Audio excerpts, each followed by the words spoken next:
All right, we're almost at the 10-minute mark. Has everyone gone through the PDF yet? Okay. So let's go come together just like to summarize that, right? So this is pretty much a very similar thing, the case that we saw from last time. But then in the first section of that PDF, you did see those problems they're actually dealing with.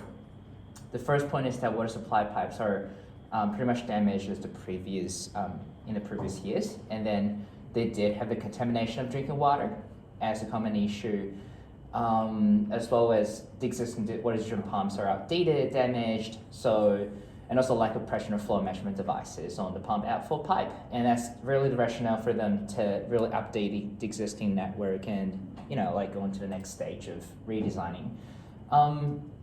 So this is essentially the study area that's essentially in Pakistan, the country right now. And if it's pretty useful actually if you are curious where exactly it is, just copy that geographical coordination into your Google Maps and it'll pop it up. So like that picture to me is more of a Melbourne CBD scenario because everything is pretty much branched and pretty much looped. And that's basically some basic information about the elevation as well as the total area. That's about 16,000 square meters. And if you remember that from last time that we were dealing with something around 10 square meters, so that's around 10,000. So a tiny bit smaller than that, but pretty much close. So this is about 50% bigger than the last one that we're dealing with. And they did have around 8,000 people. That's 4 times the population that we were dealing with in that village before, right? And that's the background. So in a new system design, they use this reticulation system or the loop design system. So they did have interconnected mains, also the sub-mains and the branches, and the main design process to employ the EPA net, which they basically prescribe like a modeling with the nose, junctions, flow demand, elevation tanks, reservoirs, and pipes. We've done that from the last session. And essentially, they did sort of use a pump system, but then, so they used the water pump, and then used at a constant rate, and then pump that into a tank, and then within the city that you can see that actually uses the gravity-based system to actually distribute that water along the loop network. So that's the basic setup, right? And also the method they use for the water demand, that's back to the week 2, session 1. They use the household occupancy as well as the water storage capacity, also accounted for the daily usage of the drinking and domestic purposes. And they also considered the population rate, that's the growth rate, and that's the thing that I tried to avoid, but that's the death rate. They also incorporated that into the design, basically. And they did have the data that traces back to 10 years ago. So back 2018 was when I think the design was occurring. So those are some basic data. They basically worked out that they have a population increase about 0.8% annually, forecasting that for 30 years. So that design was basically designed for the 13,000 people in the future in the next 30 years. But just a head up, in Australia, we do forecast a projection for a bit more because we tend to have more population coming into town.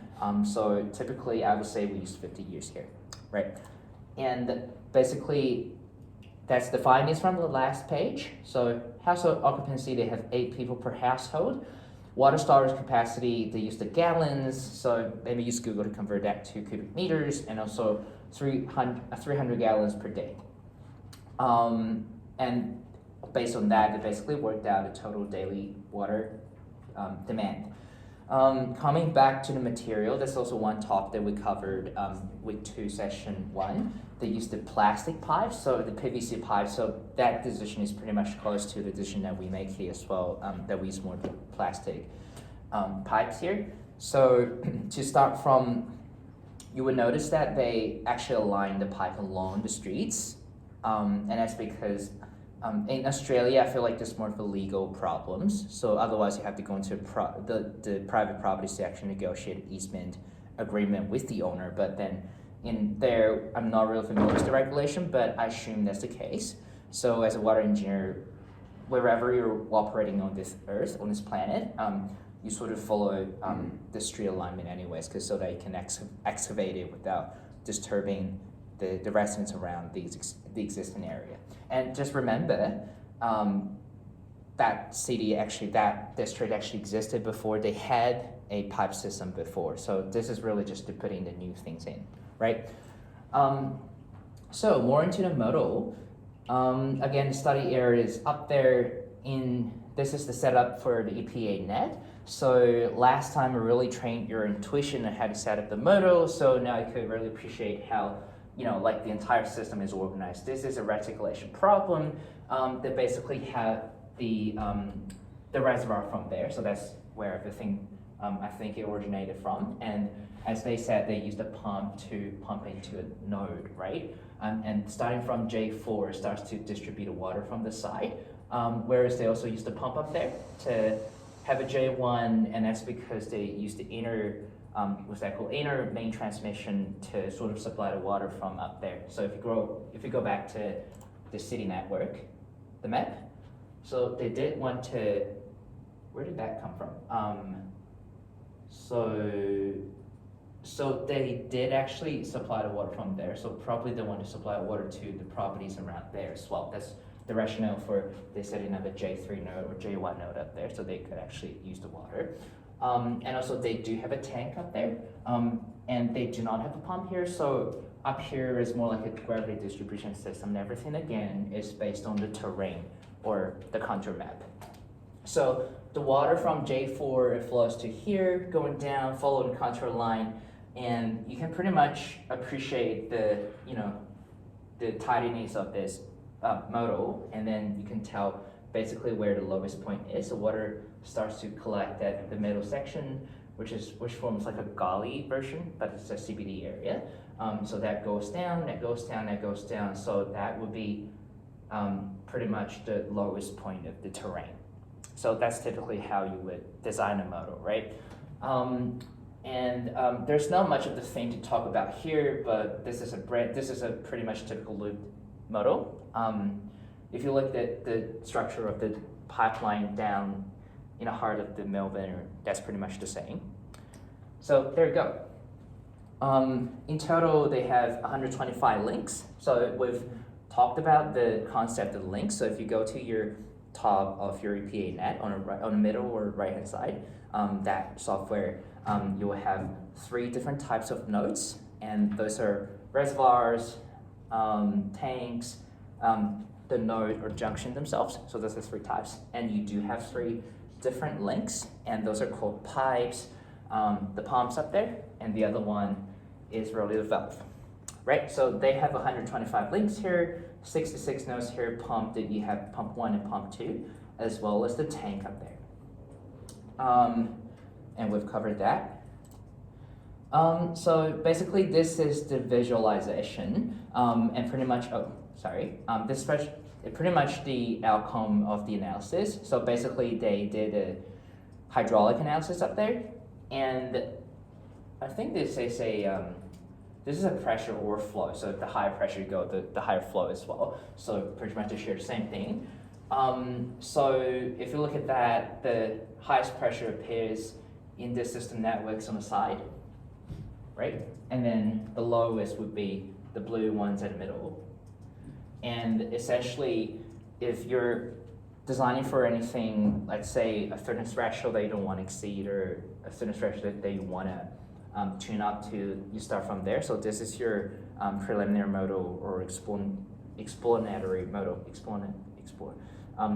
explorationary model. So basically start from this. So this is a baseline, and then you would have your colleagues coming to you saying, hey, this pressure is too low, we want to upgrade it to from 25 to about 35 psi, or lower that from 100 down to 75 if that's the case. So you work from there. You have iterations, model 1, model 2, and you change it. What you basically change here will be probably the pump the pump power, or you could change basically the pipe diameters or the elevation of the tank, because sometimes you do have that power to change the elevation of the tank, depending on the way you construct it. But that's basically the baseline. And going ahead, you do have, I think that's another parameter, that's probably the velocity actually. So velocity changes as well. Again, you don't want to exceed a certain velocity. They actually represent that here. If you notice the unit, that would be FPX, right? So that would be flow per second, feet per second actually, yeah. So you want to convert that to meters per second. And if you do notice from the last week, who remembers that range that we wanted in the Australian system? Sorry, from the last session. All right, so that's not in the test, okay? Just trying to gauge your memory. So in Australia, we do 0.6 meters to 3 meters per second of the velocity. So you want to keep that within that range. And I forgot the conversion rate for feet to meters, but just double check it. So again, you will work from there. That's your baseline, and you want to play around with the pipe diameter or your pressure. So they are all sort of interlinked. So you will have developed that intuition for the Hardy-Cross method that we come across in the week 1, right? So that's your baseline, and now we're finally into the EPA Modeling 2. That's the workshop, and we're gonna go through that for the next. Now it's only 6:30, so again, I think everyone is going home early today. But then, if you have any questions, bring it up. So I'm gonna go through these lecture slides in the next 15 minutes just to get a gist of what we're going through. So this is basically a summary of that tutorial that you will see on the EPA help. There we go. So this is a general layout. So you do have a reservoir up there. You have a pump system, and then that connects to your node 2, which is linked by that pump. Starting from junction 2 to junction 3, you have one pipe. That's typically the connection that you connect your water distribution system to your main service connection, right? So that would be node 2. And then branching out from there, you have node 3 branching out from all the way to 4, 5, 6, 7, and then they're all within linked by the pipes. And going now from the node 7, you do have a tank. So in this scenario, the tank is actually sitting at an elevation of 830. So that operates as a gravity-based system supplying water from the right to left. And then as a backup, you do have a reservoir having a pump. So junction 2 is actually sitting at 700, so that's a bit lower than 710, and that's why they do need a pump to pump that water up there. So that acts there on as a gravity system to supply that water to 3, 4, 5, 6, and 7. Right, so that's the basic layout. And here on this table, you do have your node, your elevation of each node, as well as the demand, and that's in gallon per minute. So because a lot of us say that we're operating in Australia that we use the SI unit, but then let's actually stick with that. So at least make sure you get this model correct. And then in your own design for the group assessment, they actually use the right meters, cubic meters per second, that kind of units. So also you also have your pipe properties that we just talked about. There are the nodes, right? So down there you have the links or the pipes. Pipe 1 to 8, they do have different length, and that's registered in the second column. And just to start from, this is the baseline, the diameter that you basically prescribe them, and then you have a C factor, which is more or less a sort of resistance factor, the resistance factor inside the pipe. So double checked in the manual. So really, to run that, we're really aiming towards to get 3 things out of this model. So basically the flow analysis, that we make sure we supply the right amount of flow rates to different nodes. And secondly, the pressure analysis, we want to make sure the pressure is within a special range, as well as the pump operation, because as an engineer, you get to select your pump there, right? So you would say, okay, that pump needs to operate at probably 12 watts, per minute or something, just making that up. But then that should supply how much water at a certain pressure to the rest of the gravity system. So that's the setup here. Is there anyone following here? Okay, just interrupt me if you have any questions. Source reservoir, so that's pretty much everything. You do have your pump, which was the leak line there, up there. So it delivers about 150 feet of head at a flow rate of 600 GPM. And that's the thing you want to pump to your table, which you double click on the EPA net, you'll basically bring up a table where you can punch all those numbers in. You also have the storage tank specifications.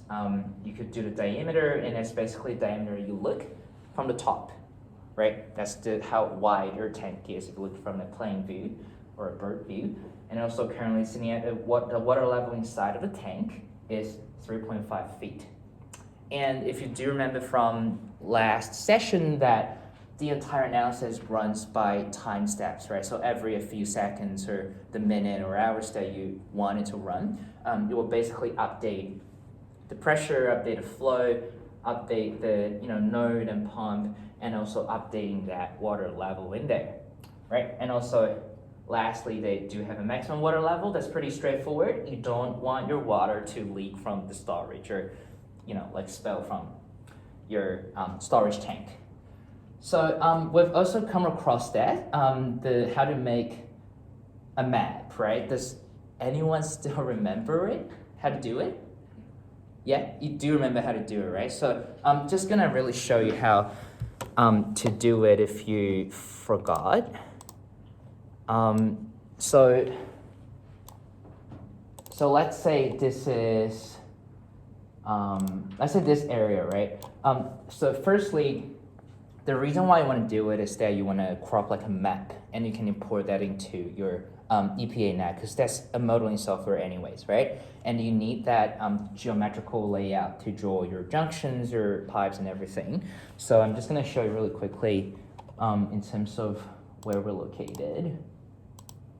Okay, fifth grade. Let's say you want to design for, okay, that car park or like the library, whatever. You could take a screenshot right there. That's my screenshot software on my computer, but you could use this snipping tool, right? But whatever, I've already get my, okay, I've already get that in here. So I could control and S, save it to my computer. I put it as a download and then just put that, and you can basically save that's the BMP format, right? But that's my software, which is a bit more advanced. If you're actually using the snapping tool, I'll do it again. So go to your Windows and then just type in snipping tool. Did it pop up? Okay. Alrighty. It's the snipping tool, and then you do new, you do it, so we do that every day, right? And then you could control S it again, save it to your computer, this PC. Okay, maybe I'll save it here. Okay, it's weird. Okay, so I do it on my desktop anyways. So I could save it as JPEG, or just don't save it as a GIF. You know GIF, what that is, right? So PNG or JPG, that would be good. And once it's saved, you could actually bring up your PowerPoint. So PowerPoint, they do help you to convert your PAG file or your JPG file into BMP. There we go. And then you can import it, insert it, picture, this device, desktops, desktop. There you go. All right, and now you could select that and then right click to save it. Save as picture, right? And now you would be popped up with a Windows bitmap, so that's what BMP stands for. And now you could do the desktop again. And now you go to EPA Net, import it. I have the EPA Net popping up on my screen right here. Okay, so if you go to view and you do like a backdrop, and you could load basically your your pictures, I'm basically selecting that right here, and then you do open, and right there.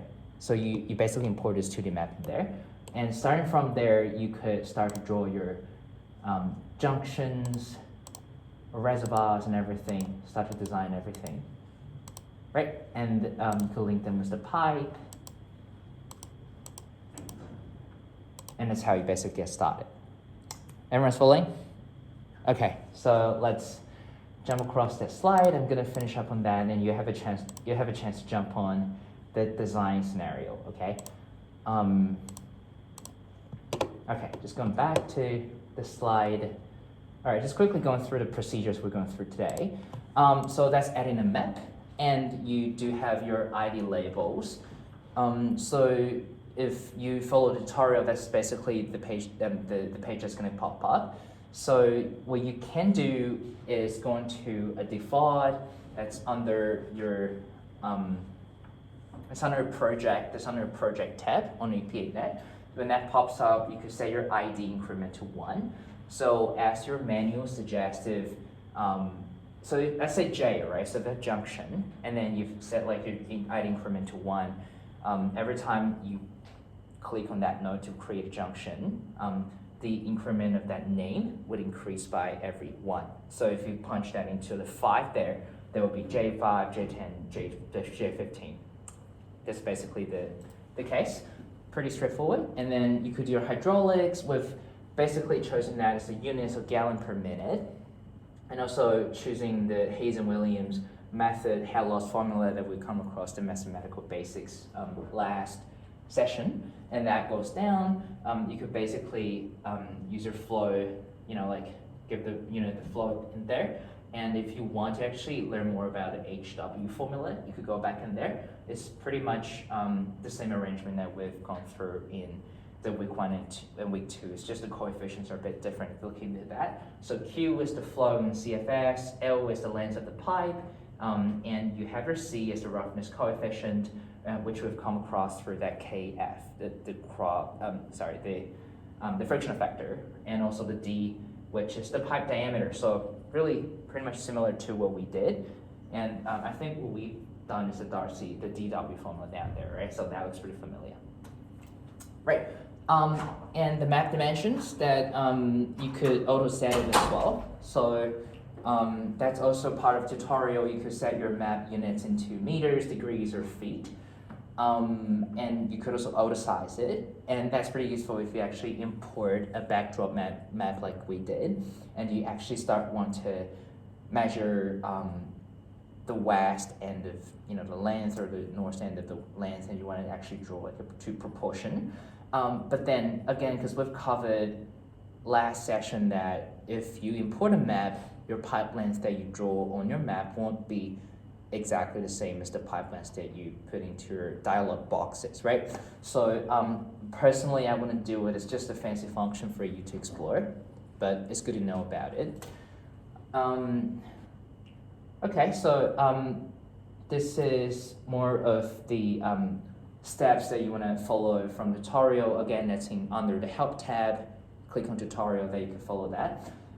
So the steps that we take is that we firstly click on the reservoir button, so to create that node 1, and we have the junction button to create 2, 3, 4, 5, 6, 7, and 8. 7, that stops there, junctions. And then the final step is basically a tank right there, that's on the right hand side. So that's the step we take to solve that model, to set the model today. And then you follow that to establish your links. So you basically just follow that 2 to 3, 3 to 4, 4 to 4 to 6, and you just follow that to basically get your pipe nav works out between 2 to 8. Just leave that pump alone. That's the second step. And then finally, you add a pump between the node 1 and 2, and that's it. You could also, the next step, just add a bit of like label. So that's on the right hand side. You notice that T for text. That's on the right hand side of your links and the nodes. Click on that, just type in a source and then press enter so that your source will be put up there. And then after you set up border model in a sketch, you could click back to that mouse to go into the object selection mode. A bit of fancy stuff, if you realize that, if you're like a bit of under perfectionism, then you could drag your things around so to realign everything. Pretty fancy stuff. And you also have your browser, so that's just a fancy way to do it. So if you're in the interface that you would have on the right hand side, a browser that you would notice. If you don't have it, you could turn it on somewhere. So in that way, you could select the junctions on the table format. So you could shift that to junctions, and then you click on that attribute table, and that will pop up to allow you to do the property editing. Otherwise, you just double click on the junction 3, that'll be right here, right? And double click on that, the table will basically be pulled up. And you can change those elevations of punching that number we have in the first slide in this activity to match up with the setup.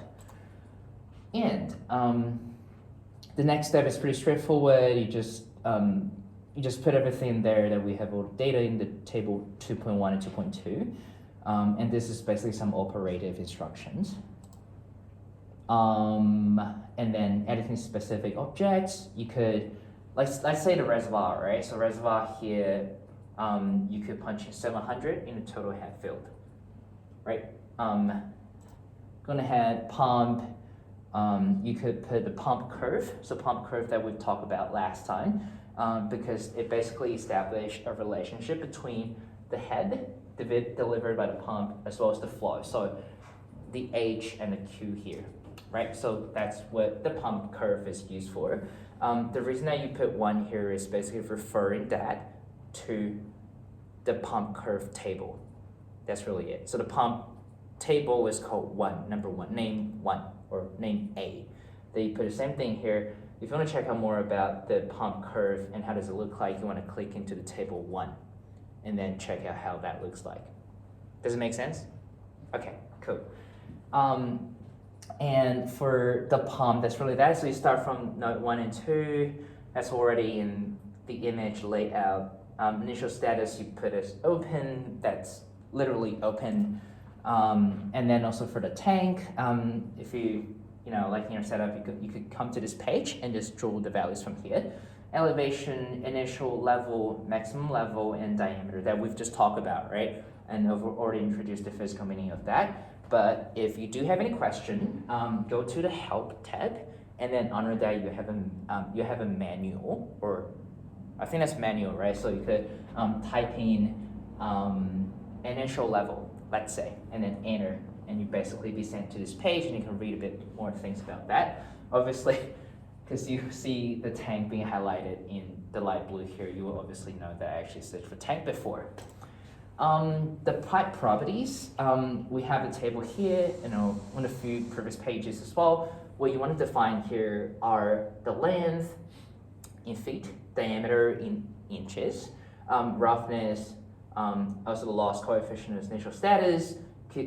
This should be as the default, but the only things that you have to change is the length, diameter, and I suspect roughness. But let's actually look into the roughness here. So the roughness explanation here, the roughness coefficient of pipe, it's unitless for HW, so that's the equation that we use, right? So HW or the CM, Manning's equation, and it has a unit of millimeter for DW. So just in case you want to come across that, in a feature, the DW1, it does have a unit associated with it. And also loss coefficient, so that basically accounts for the bends and the fittings. So that would be the form factors that the KF that we've basically selected from these tables. But honestly, because we're drawing the length in terms of 1,000 feet, that's a very long distance, and we've covered in week 1 that if you actually convey the water in a long distance, you don't really want to account for too much of the shape loss, right? So it's okay to put it as 0. All right, so that's for the pipe. Pump curve, a bit more detail. It is about relationship between the head and the flow, and the way that you do it is really to have this equation here. So you can select pump here, and then just I couldn't prescribe a point because it literally just put 600 and 150. And that makes sure that you define a data point on that. So that would be 600 on the horizontal axis up there, and 150 will be here. So it's telling them your equation is that, and that will pass through your data point here, right? So that's basically what it means. And that's what we call a single point curve, that you define the dimensions and where the curve is on that graph, doing that. You obviously, if you want to be a bit more, versatile in terms of defining that, you could do like a multi-point curve or 3-point curve, but really up to you. But that's really the gist of it. All right.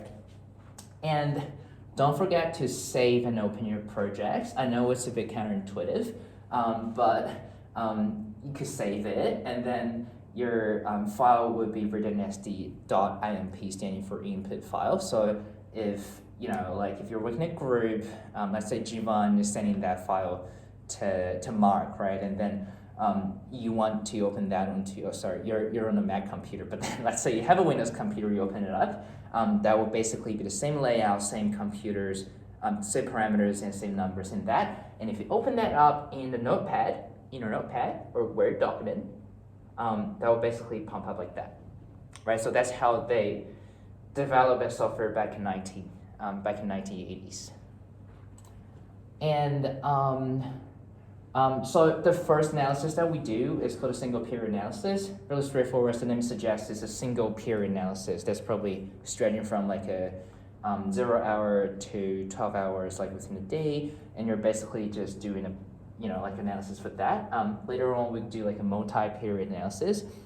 That's based on several days that you do an iterative analysis to optimize your output.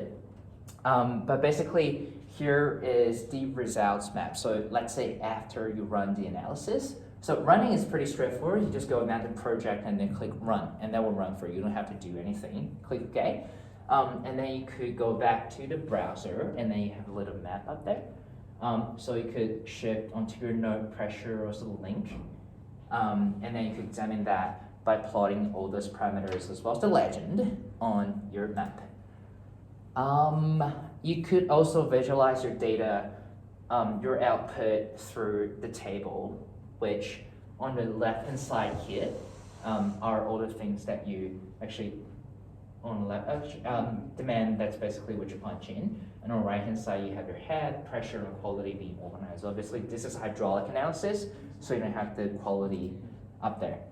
An extended period analysis that's what we were talking about, where you could achieve a bit more realistic analysis through the time patterns. That's what we talked about last session, right? So you will have a baseline, and you will have a percentage increase or decrease throughout different time periods of the day. So let's say 6 a.m. you wake up and then use a bit more water. You would put like a 1.2 up on baseline, and then when you're out in work from 9 to 5, you don't really use any water, so you could use like 80% of the original thing. That would be 0.8 times your baseline, which you put as a time patterns. So that's called an extended period analysis. So you could do that for 6 hours. That's the baseline that they adopted for this model. Obviously, you could customize that time step to about like 4 hours, do like 6 intervals for the entire day, or 3 hours times 8 intervals throughout the entire day to quantify 24 hours. But that's the point of that. But in the engineering realism, that you actually use 1 hour times 24 intervals, if that makes sense. They give you more accuracy. Also, just setting the time options, you could change your time here. So if you want to run an extended period analysis, you go to data times, where you won't really find that parameter anywhere else. Not like the things that you could just like click on that. So go to times, and you will basically be brought to this dialog where you could set up the hydraulic time step, quality, if you do have quality, and then you have a pattern time step that we talk about 6 hours here, and you could change that to the normal default is 1 hour, so change that to 1. Pattern start time, reporting time step, that's basically how frequent the software starts to output your data. So what you can do is like set up a